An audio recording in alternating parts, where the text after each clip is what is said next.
মিত্ৰতাৰ পক্ষত মই আৰম্ভণিৰ পৰা আছোঁ। আপোনালোকে জানে এই বিৰোধী ঐক্য মঞ্চ পাছত যিটো অসম সন্মিলিত মঞ্চ সেইটো জন্মদাতা হিচাপে আগভাগ লৈছিলোঁ।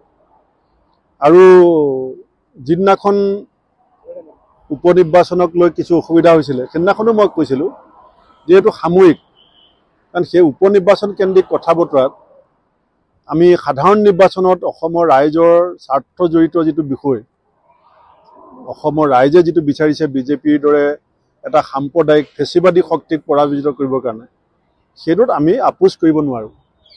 আৰু সেই আপোচবিহীন যুঁজখনক আগুৱাই নিবৰ কাৰণে বিজেপি বিৰোধী কেৱল ৰাজনৈতিক দলেই নহয়, বিভিন্ন সংগঠন আছে, বিভিন্ন ব্যক্তি আছে, আপোনালোকৰ সংবাদ মাধ্যমৰ মাজতো আছে।